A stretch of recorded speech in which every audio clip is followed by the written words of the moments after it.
वही है। आज स्कूल में हुआ। आज स्कूल में यही चैप्टर स्टार्ट हुआ है? Yes sir. कौन सा स्कूल है बेटा? DAV river side. अच्छा, रिवर साइड में, ठीक।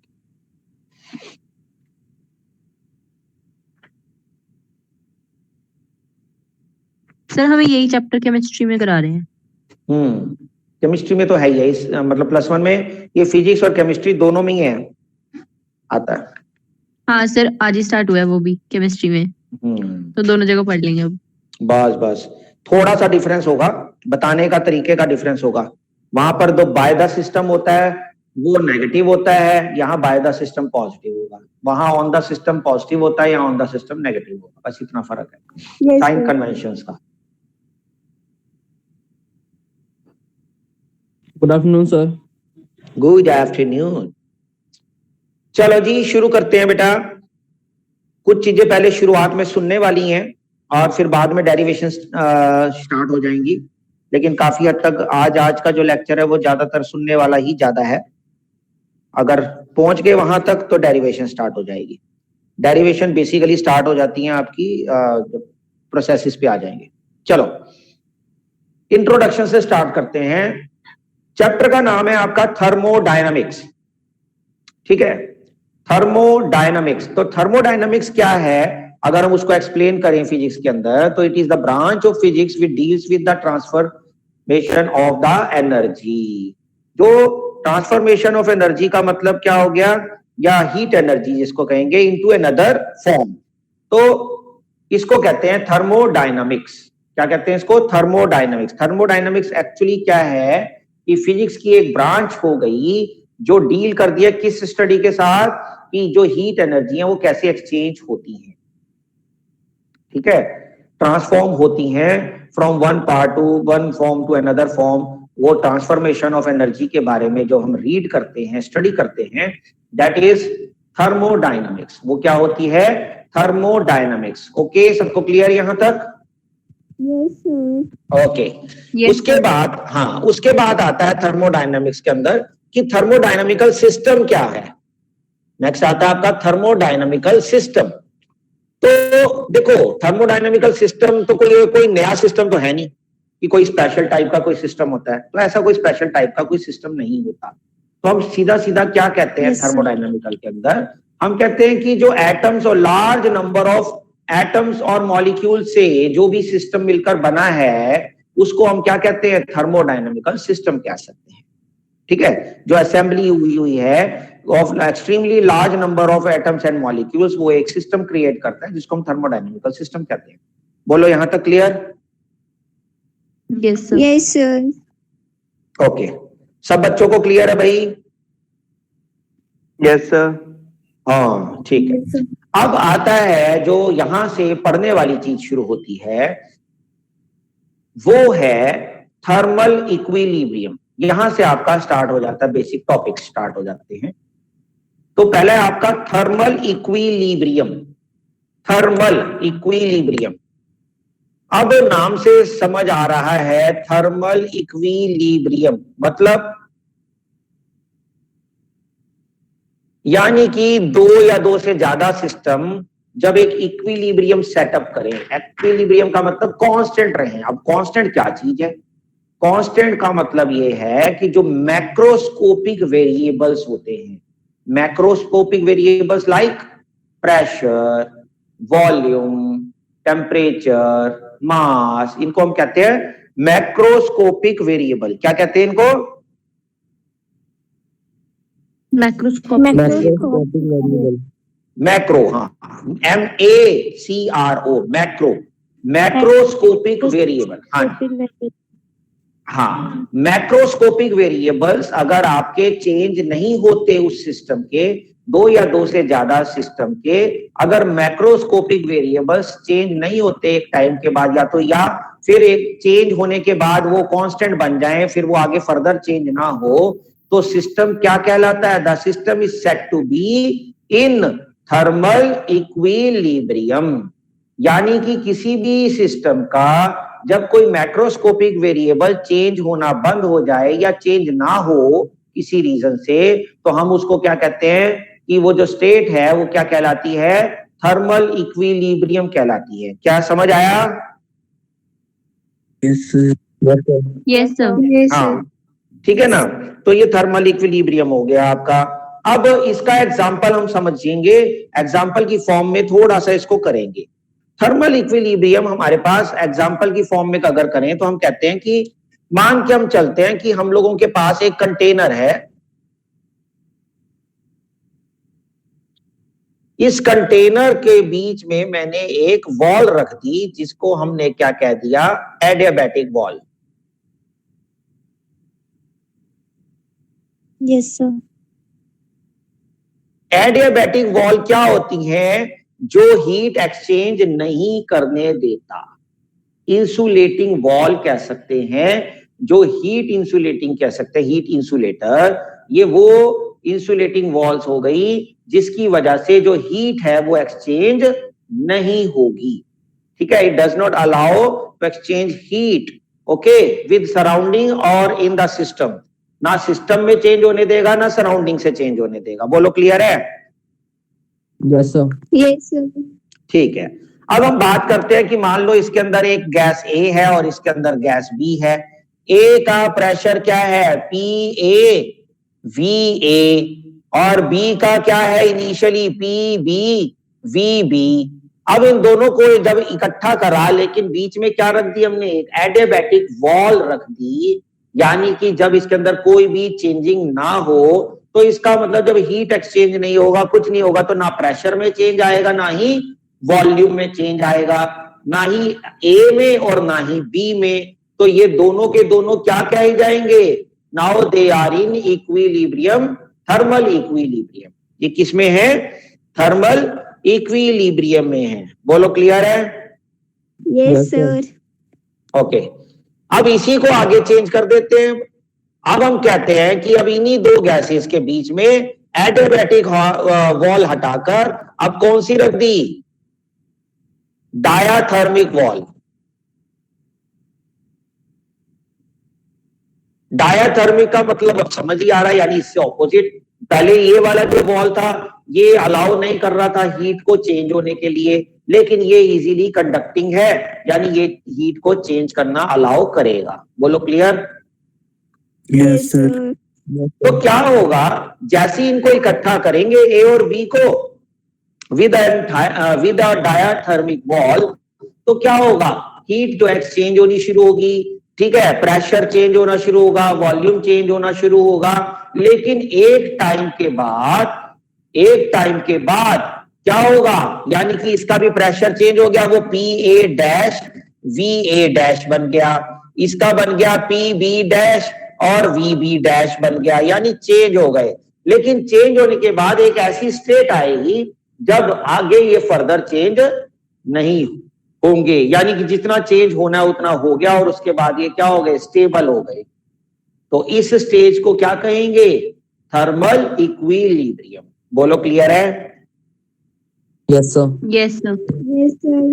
याद रखनी है आपने एक बात कि चाहे वो ये वाला हो चाहे वो ये वाला हो, थर्मल इक्विलिब्रियम के टाइम पर टेम्परेचर ऑफ ए किसके इक्वल होगा, टेम्परेचर ऑफ बी होगा। बोलो क्लियर है? Yes sir. Yes, sir. तो Yes. थर्मल इक्विलिब्रियम स्टेट में टेम्परेचर जो है वो इक्वल हो जाते हैं एक टाइम के बाद। जैसे यहां पर तो एक टाइम के बाद है, यहां पर पहले से ही है, क्योंकि जब चेंज ही नहीं आया तो कोई फर्क ही नहीं पड़ा। बोलो क्लियर है? इस चीज को एक्सप्लेन किया था जीरोथ लॉ ऑफ थर्मोडायनामिक्स, जिसको हम टेम्परेचर कंसेप्ट भी कहते हैं, या कंसेप्ट ऑफ टेम्परेचर जो दिया था, वो जीरोथ लॉ ऑफ थर्मोडायनामिक्स में से हमें पता चलता है कि भैया टेम्परेचर एक ऐसा पैरामीटर है जिससे हम बड़े इजीली कह सकते हैं कि कोई सिस्टम इक्विलिब्रियम में, कोई दो सिस्टम आपस में इक्विलिब्रियम में है या नहीं। बोलो समझ आई मैंने क्या कहा, कि इसका मतलब टेम्परेचर एक ऐसा पैरामीटर है जिससे हमें ये काफी हद तक क्लियर हो जाता है कि कोई दो सिस्टम इक्विलिब्रियम में है या नहीं। तो उस concept of concept of temperature को या हम उसको क्या कहते हैं, जीरोथ लॉ ऑफ थर्मोडायनामिक्स। तो पहला टॉपिक एक और आ गया, आज से यहां से शुरू हो गया, जीरोथ लॉ ऑफ थर्मोडायनामिक्स। बोलो क्लियर है? जीरोथ लॉ ऑफ थर्मोडायनामिक्स, या फिर और करके इसको लिख सकते हैं कंसेप्ट ऑफ टेम्परेचर। यानी कि इस थर्मोडायनामिक्स के लॉ से मुझे टेम्परेचर का कंसेप्ट समझ आया। बोलो क्लियर है? Yes, sir. Yes, sir. ठीक है। तो ये जो फंडामेंटल कंसेप्ट ऑफ टेम्परेचर जिसको हम जीरोथ लॉ कह रहे हैं, ये फंडामेंटल कंसेप्ट है। फंडामेंटल कंसेप्ट ऑफ टेम्परेचर भी कह सकते हैं, जीरोथ लॉ ऑफ थर्मोडायनामिक कह सकते हैं। इसने क्या कहा, ये बिल्कुल वैसे है जैसे हम थ्योरम करते हैं ना, थ्योरम 10th क्लास में हम थ्योरम करते थे, अगर ये इसके इक्वल है, ये इसके इक्वल है, तो ये इसके इक्वल होगा। Yes, sir. तो वही चीज यहां पर है। वो कहता है कि अगर कोई दो सिस्टम्स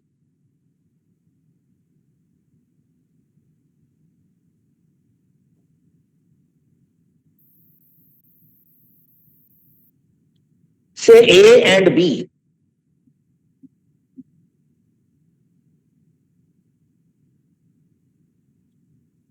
कोई दो सिस्टम्स अगर सेपरेटली तीसरे सिस्टम के साथ थर्मल इक्विलिब्रियम में है, सेपरेटली, सेपरेटली वर्ड पता क्यों यूज किया? कहने का मतलब ए सी के साथ थर्मल इक्विलिब्रियम में है, बी सी के साथ थर्मल इक्विलिब्रियम में है, तो ए बी के साथ भी क्या होगा? थर्मल इक्विलिब्रियम में होगा।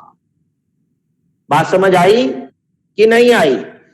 वो क्या कहता है कि जब कोई thermodynamical system like A and B are separately in thermal equilibrium with third system C, separately किसमें, यानी अलग अलग, यानी ए सी के साथ थर्मल इक्विलिब्रियम में है और बी सी के साथ थर्मल इक्विलिब्रियम में है, तो फिर ऑटोमेटिकली ए बी के साथ भी क्या होगा? थर्मल इक्विलिब्रियम में होगा।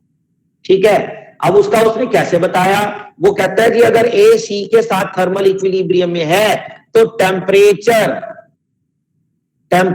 ऑफ ए किसके इक्वल होगा? टेम्परेचर ऑफ सी। ऐसे अगर बी है तो टेम्परेचर ऑफ बी किसके साथ होगा? टेम्परेचर ऑफ सी।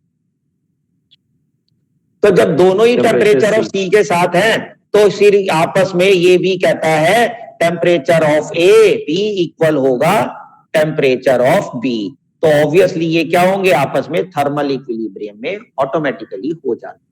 बोलो क्लियर है? Yes, sir. तो इसका मतलब टेम्परेचर क्या हो गया? एक ऐसी physical quantity that determines whether और नॉट, यानी कि आपके पास thermal equilibrium system thermal equilibrium में है या नहीं, ये फिजिकल क्वांटिटी टेम्परेचर जो है वो हमारे लिए डिसाइड करती है। अगर टेम्परेचर देखो ना, ए सी के साथ था, बी सी के साथ, तो ऑटोमेटिकली हमने कहा कि ए बी के साथ भी इक्विलिब्रियम में है। तो इसका मतलब टेम्परेचर एक ऐसी फिजिकल क्वांटिटी है जो आपको बताती है कि कोई भी सिस्टम इक्विलिब्रियम में है या फिर नहीं। बोलो क्लियर है? Yes, sir. Yes. तो बड़ा सिंपल सा है ना, देखो कुछ भी नहीं था, सिर्फ एक आपने क्या करनी है, एक डेफिनेशन देनी है, ऐसे एक डायग्राम सा बना देना है, और वो डेफिनेशन के अंदर यही जो मैंने बताया कि we have two system A and B are separately in thermal equilibrium with the third system, तो वो बस अपना लिख के अपना उसके बाद ये दिखा देना है, हो गया सॉल्व। और लास्ट में टेम्परेचर का कंसेप्ट दे देना है। हाँ जी बेटा। सर केमिस्ट्री वाला भी लिख सकते हैं इसमें वैसे, अगर डेफिनेशन और वो ये फिजिक्स वाली लिखनी पड़ेगी जो आपने दी है। जीरोथ लॉ वहां करवाया है, zeroth law. Yes sir. Yes, sir. हाँ तो लिख सकते हैं, कोई खास फर्क थोड़ा ना होता है उसमें। क्या है उसमें, थोड़ा सा चेंज होगा, बस लिखने का फर्क होता है। लेकिन स्कूलों के एग्जाम है ना भाई, तो स्कूल वाले टीचरों का थोड़ा सा हिसाब अपना ही रहता है, तो उस हिसाब से लिख दो, बेसिक तरीके से लिख दोगे तो क्या फर्क पड़ेगा, सिंपल ही तो है क्या इसमें। ठीक है Yes, चलो। sir. हाँ उसके बाद छोटी मोटी चीजें हैं। ठीक है, मैक्रोस्कोपिक वेरिएबल्स क्या होते हैं, और हीट एनर्जी, इंटरनल एनर्जी क्या, इंटरनल एनर्जी क्या होती है? Energy within a substance. हाँ, the energy possessed by the system, substance के अंदर, हाँ, के अंदर या मैकेनिकल सिस्टम भी कह सकते हैं, सब्सटेंस कह सकते हैं, सिस्टम कह सकते हैं, कुछ भी एक ही बात है कि कोई भी the total energy possessed by the system किसकी वजह से, ड्यू टू मॉलिक्यूलर मोशन की वजह से, चाहे वो काइनेटिक एनर्जी हो, चाहे वो वाइब्रेशनल मोशन हो, चाहे वो पोटेंशियल एनर्जी, उन सारों का जो टोटल होता है उस एनर्जी को हम क्या कहते हैं, इंटरनल एनर्जी। क्योंकि आपको पता है किसी में पार्टिकल वाइब्रेट कर रहे हैं, रैंडमली वाइब्रेट कर रहे हैं, तो वो भी एक एनर्जी पोजेस करेंगे, काइनेटिक एनर्जी की वजह से पोजेस करेंगे एक एनर्जी, उनकी अपनी कॉन्फ़िगरेशन की वजह से पोजेस करते हैं, जिसको कहते हैं पोटेंशियल एनर्जी। तो ये आपके सारे क्या होते हैं, इंटरनल एनर्जी होती है। ओके, ठीक है, गुड। तो एक्चुअली इंटरनल एनर्जी बेसिकली तो दो चीजों पे डिपेंड करती है, एक तो आपकी काइनेटिक एनर्जी प्लस एक आपकी potential energy, that is the internal energy you. You is the internal energy जो इक्वल किसके होती है, काइनेटिक प्लस पोटेंशियल। ठीक है, ओके। अब उसके बाद आता है आपके पास छोटी छोटी चीजें जो आप लोगों ने पढ़नी है, फिर हम सीधे मुद्दे पे उतरते हैं, process, thermodynamic process. Thermodynamic process भी आप लोगों ने केमिस्ट्री में पढ़ रखा है, लेकिन फिर भी जिन्होंने अभी तक नहीं पढ़ा तो वो हम करना तो सारा ही है। देखो, थर्मोडायनामिकल प्रोसेस कौन से होते हैं सर? जिनमें हीट एक्सचेंज होती है।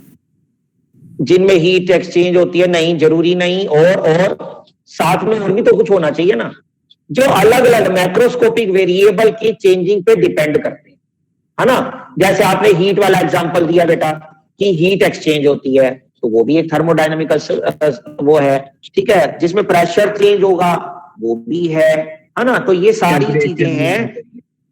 हाँ, तो ये कहने का मतलब जब कुछ चेंजेस आ जाएं मैक्रोस्कोपिक वेरिएबल्स में, तो अलग अलग चेंजेस के ऊपर जो प्रोसेस अकर होते हैं उनको हम क्या कहते हैं, थर्मोडायनामिक प्रोसेस कहते हैं। ठीक है, तो बेसिकली कितने हैं हमारे पास, याद हो तो चार सर।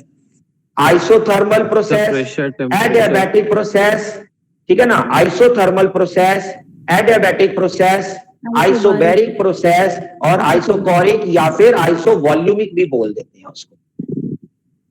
ठीक है, सबसे पहले हम, हाँ जी, सबसे पहले हम बात, ये आपके सारे नोट्स में लिखे हुए बेटा, आइसोथर्मल प्रोसेसेस कौन कौन से होते हैं, आइसोथर्मल, दूसरा एडियाबैटिक, हाँ मैं अभी एक्सप्लेन भी कर रहा हूं बेटा, 2 मिनट बेटा। एडियाबैटिक हो गया, फिर तीसरा क्या हो गया, आइसोबैरिक हो गया, और चौथा क्या हो गया, आइसोकोरिक हो, हाँ, या फिर आइसोवॉल्यूमिक भी बोलते हैं। अब देखो एक एक करके पढ़ेंगे। हाँ जी, आइसोथर्मल वो होता है जहां पर चेंज इन टेम्परेचर नहीं होता, कांस्टेंट होगा, यानी कि एट कांस्टेंट टेम्परेचर जो प्रोसेस अकर होगा उसको आइसोथर्मल प्रोसेस कहेंगे। ठीक है, दूसरा एडियाबैटिक प्रोसेस, जिसमें हीट कंटेंट आपका क्या होगा, चेंज नहीं होगा, तो यानी कि डेल्टा क्यू। देखो मैंने डेल्टा का मतलब क्या होता है, चेंज होता है ना, डेल्टा का मतलब क्या होता है, चेंज होता है। तो मैंने, हाँ, तो मैंने इसलिए डेल्टा टी लिखा, यानी टेम्परेचर चेंज नहीं होगा, डेल्टा क्यू लिखा यानी हीट एक्सचेंज नहीं होगी। तीसरा क्या होगा, प्रेशर कांस्टेंट रहता है, यस, प्रेशर कांस्टेंट रहता है। और चौथे में क्या होता है, volume remains constant. Very good. तो ये आपको 4 इसके अंदर पढ़ने हैं, इस पूरे के पूरे चैप्टर में या यूनिट में कहीं तो। ठीक है, जिनमें से मेन हमने 2 ही हैं ऊपर वाले जिनके साथ खेल खेलना है सबसे ज्यादा। तो पहले 2 हम पढ़ते हैं, शुरू करते हैं। ठीक है, चलो।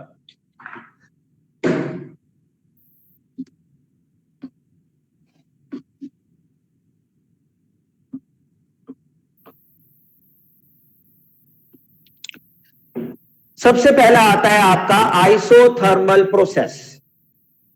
तो पहले मैं आपको वो छोटा सा एक्सप्लेन कर दूं, वैसे तो आप लोगों को आता है, कई बच्चे तो सही से बता भी रहे हैं, लेकिन कई बच्चे शायद शांत हैं तो शायद ना भी आता हो, तो एक्सप्लेन करना मेरा फर्ज है भाई। तो आइसोथर्मल प्रोसेस जिसमें हम कहते हैं टेम्परेचर कांस्टेंट रहता है। तो एग्जांपल लेके समझ लेते हैं। हाँ जी बोल बोल बोल विनीत बोल।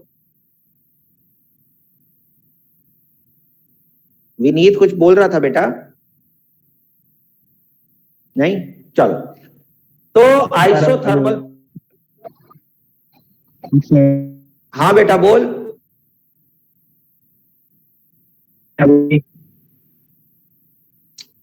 आवाज कट रही है बेटा, या तो मैसेज लिख दे।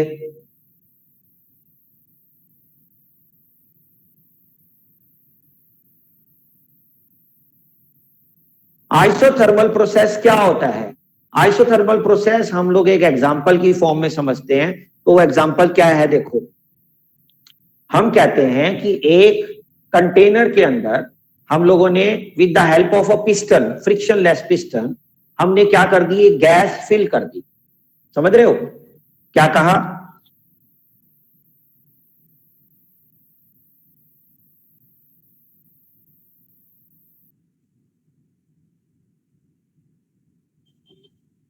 हम कहते हैं कंटेनर ले लिया, कंटेनर के अंदर हम लोगों ने क्या कर दी? गैस फिल कर दी और इसके ऊपर एक फ्रिक्शनलेस पिस्टन लगा दिया। अब दो काम हो सकते हैं, या तो हम एक्सपैंड करें इसको या फिर हम कंप्रेस करें। ठीक है, अब जब हम इसको कंप्रेस करेंगे यानी पिस्टन को नीचे की तरफ धकेलेंगे, तो कंप्रेस करने से क्या होगा? सर कंटेनर फिल्ड रहेगा गैस से। प्रेशर और वॉल्यूम चेंज होंगे, प्रेशर एंड वॉल्यूम दोनों चेंज हो रहे हैं। बट क्योंकि हमने आइसोथर्मल प्रोसेस करना है, तो हम कहते हैं कि एक चीज और भी बढ़ रही है। क्या बढ़ रही है? हीट एनर्जी इंक्रीज हो रही है। कंप्रेशन से क्या होगी? वर्क ऑन द सिस्टम होगा। अगर कंप्रेशन कर रहे हैं तो कंप्रेशन का मतलब हो गया work done on the system, या वर्क ऑन द सिस्टम हो रहा है। ऑन द सिस्टम, समझ रहे हो मेरी बात? On the system. Yes sir, yes sir. अगर वर्क ऑन द सिस्टम हो रहा है तो हीट एनर्जी इंक्रीज हो रही है। तो अब हम बात करते हैं इस आइसोथर्मल की, कि अगर ये आइसोथर्मल प्रोसेस है तो हीट एनर्जी से जो टेम्परेचर इंक्रीज होगा, ऑब्वियसली जब हीट एनर्जी बढ़ेगी तो टेम्परेचर विल राइज। अगर वो टेम्परेचर राइज होगा फिर तो हम लोगों के पास वो आइसोथर्मल नहीं होगा। तो अगर हमें उसको आइसोथर्मल रखना है तो क्या होगा? वो जो एनर्जी इंक्रीज हुई है वो क्या करना चाहिए? वो सराउंडिंग्स को उसको दे देना चाहिए, बाहर निकल जानी चाहिए, इवॉल्व होनी चाहिए। तो क्या इवॉल्व इंसुलेटिंग में हो सकती है या कंडक्टिंग में? ऑब्वियसली कंडक्टिंग में। तो इसका मतलब ये कंडक्टिंग अगर होगा तो ये सराउंडिंग में क्या करेगा? हीट एनर्जी इवॉल्व कर देगा, निकाल दो, जिसकी वजह से वो टेम्परेचर को क्या रख लेगा? कांस्टेंट। तो हम उल्टा बोल देते हैं, to keep the temperature constant, heat energy क्या करी जाएगी? इवॉल्व कर देगा। ठीक है ना? अब दूसरा, जब हम इसको एक्सपैंड करेंगे फिर से वही प्रेशर एंड वॉल्यूम चेंज होगा, वॉल्यूम इंक्रीज होगा, तो जिसकी वजह से क्या होगा? हीट एनर्जी गिर जाएगी, टेम्परेचर क्या होगा? विल क्या होगा? राइज था पहले, अब क्या होगा? वो हाँ। तो अब अगर वो नीचे गिरेगा टेम्परेचर, तो ऑब्वियसली उस टेम्परेचर को कांस्टेंट रखने के लिए वो सराउंडिंग से हीट एनर्जी एब्सॉर्ब करेगा। इस बार वो गेन करेगा। पहले वो हीट बाहर इवॉल्व कर रहा था, अब वो हीट को क्या करेगा? गेन करेगा। हाँ, तो वो हीट को क्या करेगा? गेन करेगा, जिसकी वजह से वो टेम्परेचर कांस्टेंट रखे। तो इसीलिए इन दो बेसिस के, इन दो चीजों के बेस पर हम इसकी दो कंडीशंस लिखते हैं। जब आप नोट्स में देखोगे तो दो कंडीशंस लिखी हुई मिलेंगी। क्या होनी चाहिए? पहली चीज, जो वॉल्स है वो कंडक्टिंग वॉल्स होनी चाहिए, परफेक्टली कंडक्टिंग वॉल्स होनी चाहिए। आइसोथर्मल प्रोसेस के लिए दो कंडीशन कौन सी उठ गई? जो वॉल्स शुड बी कंडक्टिंग या perfectly conducting. Okay, yes sir. Yes sir. दूसरी कंडीशन, क्योंकि कंडक्टिंग होगी तभी तो एक्सचेंज करेगा ना हीट को। दूसरी बात, the process should be slow process होना चाहिए, ताकि सिस्टम को वो सफिशिएंट टाइम मिल सके टू एक्सचेंज हीट। चाहे वो देने के लिए चाहे वो लेने के लिए, उसको एक टाइम मिल सके ताकि वो इजीली हीट को एक्सचेंज कर सके। तो इसलिए प्रोसेस क्या होना चाहिए? स्लो प्रोसेस होना चाहिए। तो दो चीजें याद रखनी है जब आपसे कभी कंडीशन पूछी जाए, तो आइसोथर्मल की दो कंडीशंस कौन कौन सी हो गई? एक तो वॉल जो है वो कंडक्टिंग होना चाहिए परफेक्टली, और दूसरा क्या होना चाहिए? प्रोसेस क्या होना चाहिए? स्लो होना चाहिए, स्लो डाउन होना चाहिए। Sufficient time for Good. Heat exchange. बिल्कुल बिल्कुल बिल्कुल बिल्कुल ठीक है। तो ये आपके पास इसके अंदर आगे, और उसके बाद आपके पास इसकी एक आपने चीज याद रखनी है जो बहुत इंपॉर्टेंट है, वो है इसकी equation. For isothermal equation is PV is equal to constant. Isothermal के लिए पीवी क्या होगा? कांस्टेंट होना चाहिए। बोलो, क्लियर है? Yes sir. Yes, sir. ठीक है, तो ये याद है ना, पर जब हम लोगों ने न्यूटन्स फॉर्मूला निकाला था साउंड वेलोसिटी वाला, तो यही लगाया था, यस है सर। ना? Yes sir. PV is equal to constant लगा के फिर हमने डिफरेंशिएट करा था, फिर हमारे पास वैल्यू निकली थी, तो हमने कहा था वो करेक्ट नहीं है, वो 280 मीटर पर सेकंड आई थी, जबकि आनी चाहिए थी 332 मीटर पर सेकंड। तो ये आ गया। क्लियर है? आ गया समझ यहां तक? ठीक है, तो ये दो तीन चीजें आप लोगों ने बच्चे याद रखनी है, बहुत इंपॉर्टेंट Yes, sir. चीजें हैं।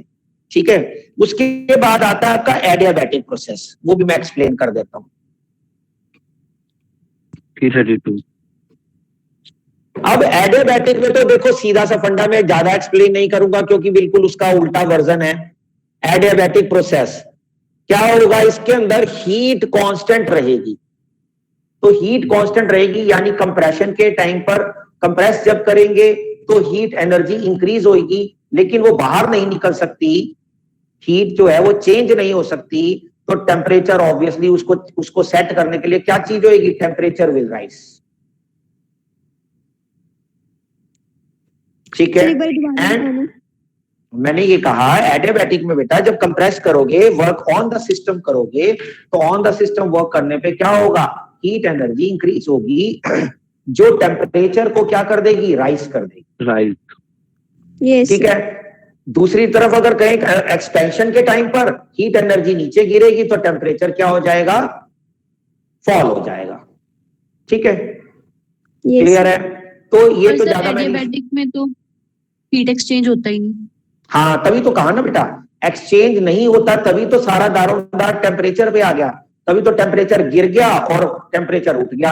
हीट वही रहेगी, हीट एक्सचेंज नहीं होगी उसके अंदर। यही तो बात कर रहे हैं हम कि इसमें हीट एक्सचेंज नहीं होती, सो टेम्परेचर विल राइज और फॉल। Okay, yes sir. ठीक है। Yes, sir. अब दूसरी बात क्या आती है? फिर इसका मतलब इसके लिए दो कंडीशंस कौन सी उठी? इसके लिए दो कंडीशंस आपकी उठी, कौन कौन सी? हाँ, एक तो परफेक्टली इंसुलेटिंग वॉल होनी चाहिए, नॉन कंडक्टिंग वॉल्स होनी चाहिए, और दूसरा प्रोसेस जो है वो सडन होना चाहिए, फास्ट होना चाहिए। हाँ, जो प्रोसेस क्या है वो फास्ट और सडन होना चाहिए। जैसे अचानक से आपका भगवान ना करे चलते टाइम टायर फट जाए, तो वो एक सडन प्रोसेस हो गया। ठीक है ना? तो इस टाइप से आपके पास, अच्छा एडियाबैटिक का एक एग्जांपल आप और भी बढ़िया दे सकते हो, और बहुत अच्छे से दे सकते हो, क्योंकि वो आप कर चुके। लैप्लेस करेक्शन, क्या करा था लैप्लेस करेक्शन ने? कि जो साउंड वेव ट्रेवल करता है या प्रोपेगेट होता है इन एयर, वो एक एडियाबैटिक प्रोसेस है, वो एक एडियाबैटिक प्रोसेस है। यही बोला था ना उसने? Yes sir. क्योंकि न्यूटन ने कहा था वो आइसोथर्मल प्रोसेस है, लैप्लेस ने उसको करेक्ट किया था कि वो आइसोथर्मल नहीं है, वो एडियाबैटिक प्रोसेस है। तो आप उसके अंदर अगर कभी पूछा जाए तो आप दे सकते हो, the propagation of sound wave in air is an adiabatic process. ठीक है जी, ओके। अब आगे बात करते हैं मेन मुद्दे की। दो चीजें तो हो गई, प्रोसेस सडन होना चाहिए यानी कि फास्ट होना चाहिए, नॉन कंडक्टिंग वॉल्स होनी चाहिए। अब आते हैं इसके मेन मुद्दे पे, इसकी इक्वेशन। जैसे उसकी आइसोथर्मल की इक्वेशन थी PV is equal to constant, ऐसे ही एडियाबैटिक की इक्वेशन याद होगा, उसमें क्या किया था? PV raise to power gamma is equal to K, यानी कांस्टेंट। ओके, वेयर गामा मैंने आप लोगों को बताया भी था सीपी बाय सीवी होता है। specific heat of gas at constant pressure and specific heat of gas at constant volume. Okay, ये याद रखना है। अब लेकिन वहां तो PV is equal to constant करके हम चुप करके बैठ गए थे एक तरफ, यहां नहीं बैठना, यहां कुछ और झोल झाल भी करना है। आओ वो झोल झाल करें। फॉर एन आइडियल स्टैंडर्ड या स्टैंडर्ड गैस इक्वेशन की हम बात करें तो पीवी इज इक्वल टू क्या होता है मेरे बच्चों? आरटी। NRT. एन तो इसलिए नहीं लेते ना बेटा, 1 मोल ऑफ गैस ले लेते हैं हम लोग स्टैंडर्ड में, Okay, इसलिए sir. एन को नहीं लेते। हाँ, Okay, sir. तो ये पीवी इज इक्वल टू क्या आ गया? आरटी। अगर PV is equal to RT तो एक बार मैं पी की वैल्यू निकालूं तो ये क्या निकलेगी बेटा? RT by V. Yes, sir. Okay, अब ये जो अगर आरटी बाय वी को उठाकर मैं इसके अंदर इक्वेशन 1 में पुट कर दूं तो पी की जगह क्या आएगा बेटा? आरटी बाय वी और इनटू में V raise to power gamma is equal to K. Yes, clear sir. है? बिल्कुल अच्छे से क्लियर है। Yes, sir. कुछ नहीं करा मैंने, PV is equal to RT लगाया, एक बार पी की वैल्यू निकाल ली और आरटी बाय वी इसकी जगह लगा दी, बस और कुछ नहीं करा मैंने। ठीक है, सबको क्लियर है? सर एक बार दोबारा बता दो थोड़ा सा। क्या बेटा? ये स्टार्टिंग से बीच में धुंधली होती है सर वीडियो। भाई तेरे नेटवर्क में ज्यादा प्रॉब्लम है भाई, तू लाइव ही आ जाया कर कभी कभार। तो इसके अंदर क्या है, रहता हूँ ठीक रहता, अंदर आता हूँ खराब हो जाता है। तू बाहर ही बैठा रहा भाई, धूप है आज तो निकली हुई। तो अब देखो हम लोगों ने एक बार बेटा कुछ नहीं करा, पीवी इज इक्वल टू, क्योंकि आरटी होता है, मैंने पी की वैल्यू निकाली और यहां पर पुट कर दिया और कुछ नहीं करा बस अभी तक। अब देखो ये वी की पावर क्या है? 1। Yes, sir. V raised to power R minus 1 हो जाएगा Yes, sir. ऊपर जाके। तो ऊपर जाके क्या होगा? -1। तो इन दोनों को जब एक जैसा कर देंगे तो क्या बन जाएगा? ये इसको एक मिनट, अरे एक मिनट, इस आर को पहले इसके नीचे ले जाओ क्योंकि R is a gas constant, another constant हो गया। ठीक है, ये आर यहां हो गया खत्म। अब वी को अगर ऊपर ले जाऊं तो ये बन जाएगा T V raise to power gamma -1। यहां तक क्लियर? Yes, sir. सब बच्चों को Yes, sir. देख लो, कहीं फिर किसी बच्चे को दिमाग में रह जाए। सब बच्चों को क्लियर है ना? छोटी सी चीज है, मैथमेटिक्स ही तो करा। ये नीचे वी है, पावर 1 है, ऊपर का पावर क्या है? गामा। जब ऊपर लेके जाओगे तो गामा -1 हो जाएगा। आर को मैं नीचे ले गया, के भी एक कांस्टेंट है, आर भी एक कांस्टेंट है, तो ये एक अनदर कांस्टेंट बन गया। बोलो समझ आया? Yes, sir. तो इसका मतलब टी और वी के बीच का एक रिलेशन निकल गया, टेम्परेचर और वॉल्यूम के बीच का एक रिलेशन। कहने का मतलब क्या है? T1 V1 gamma -1, T2 V2 gamma -1, ठीक है ना, इज इक्वल टू कांस्टेंट। तो इसका मतलब टेम्परेचर एंड वॉल्यूम के बीच में एडियाबैटिक प्रोसेस में एक रिलेशन आ गया आपके पास। This is the relation between temperature and volume for a perfect gas. बोलो क्लियर है?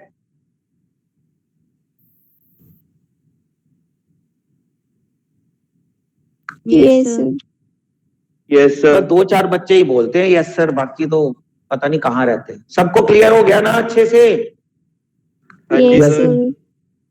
अब मैं इसको रब कर रहा हूं, अब दोबारा से चेंज करेंगे। अब इस बार P की वैल्यू पुट करी थी ना बेटा, अब हम V की वैल्यू निकाल के पुट करेंगे।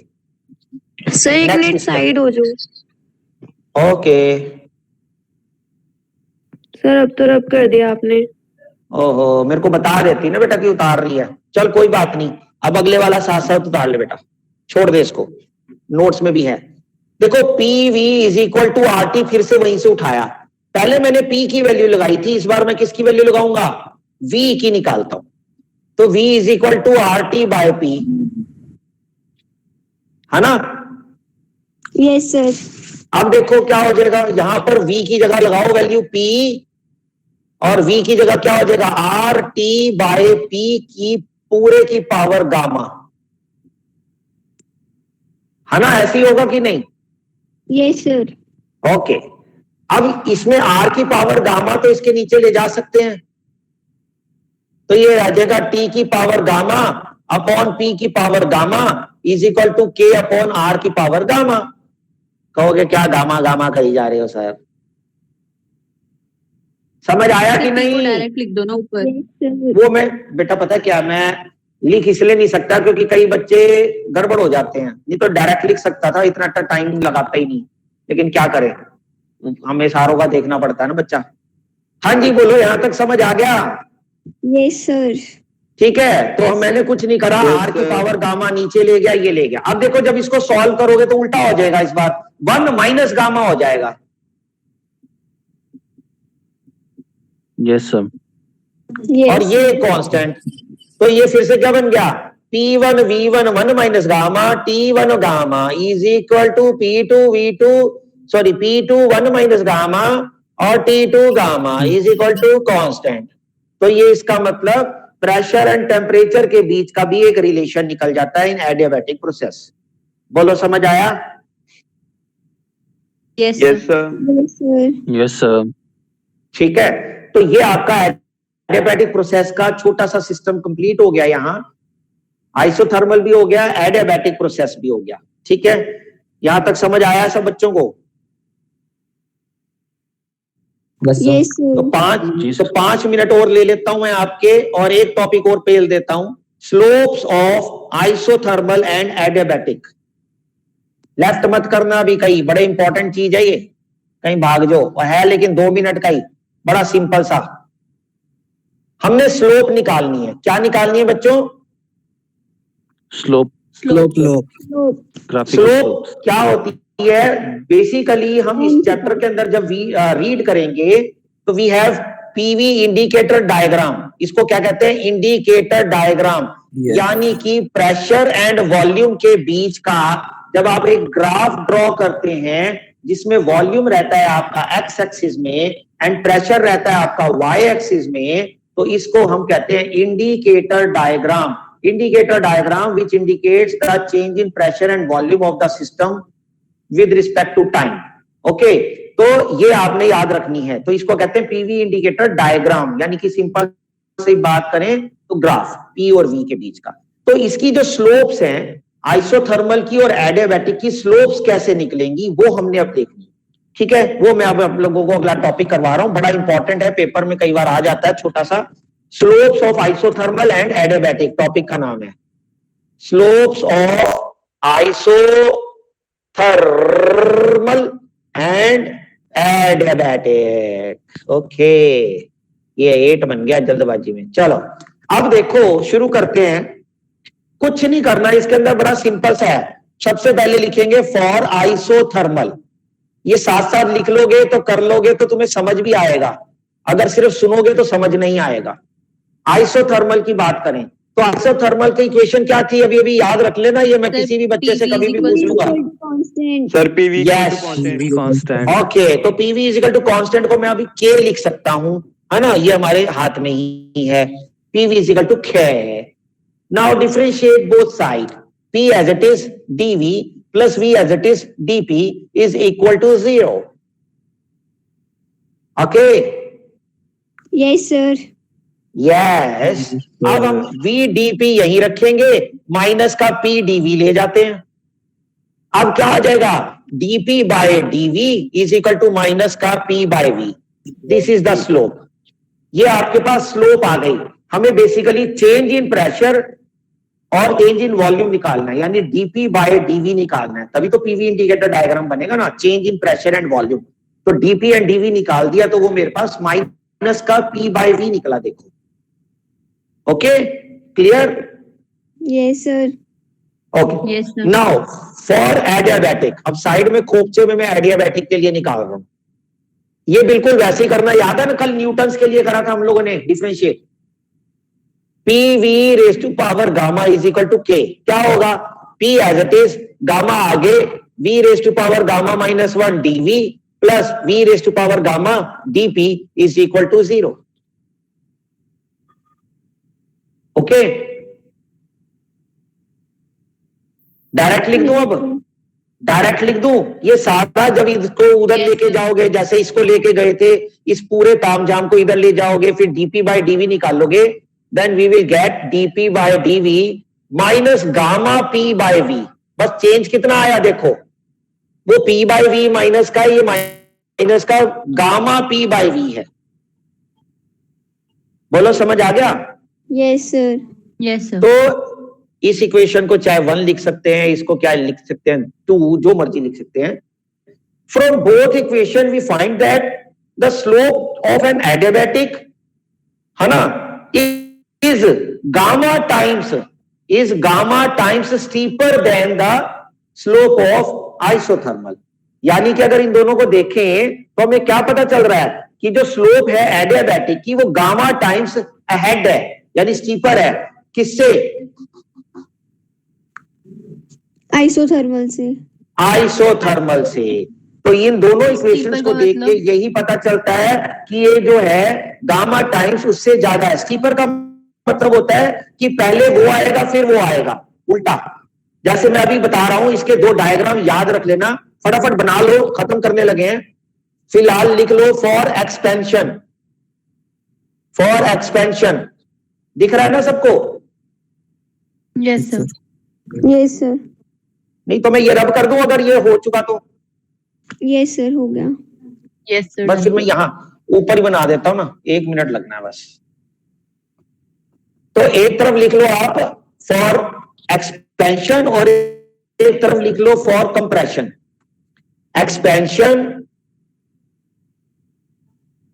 और थोड़ा सा दूर बनाना है आपने कंप्रेशन, दूर बनाना क्योंकि ये ग्राफ बनेंगे छोटे से।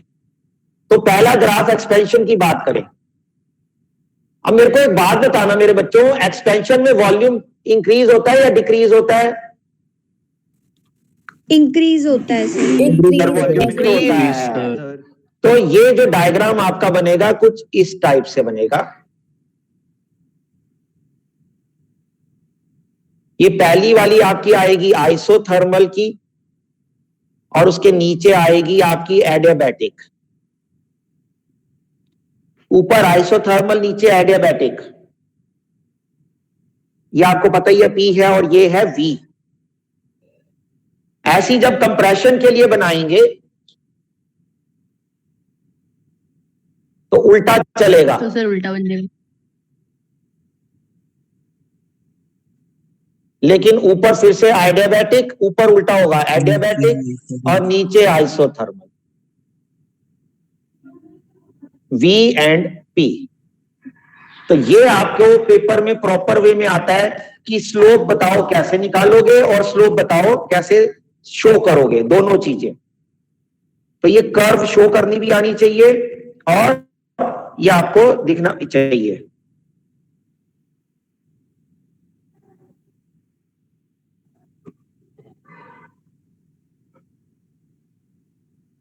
Yes sir. ठीक है, क्लियर है? तो ये आपको यहां तक का आज का कंप्लीट हो गया। उसके बाद का फिर हम कल करेंगे। नेक्स्ट कल से बड़ी डेरिवेशन स्टार्ट हो जाएंगी। हार्डली 1 या 2 डेरिवेशन होंगी डेली की। सर आप 1 या 2 ऑफलाइन हो?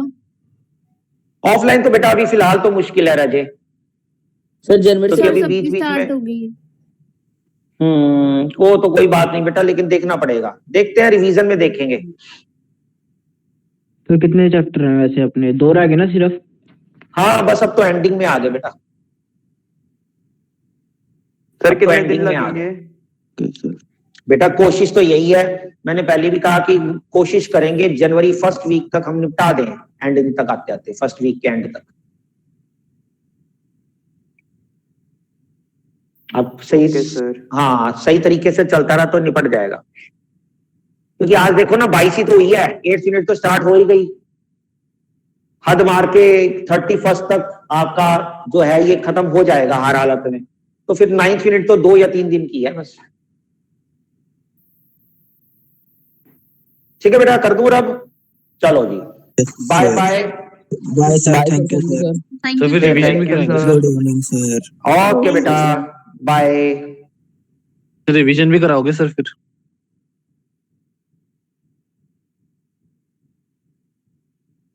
सर ने लीव कर दिया।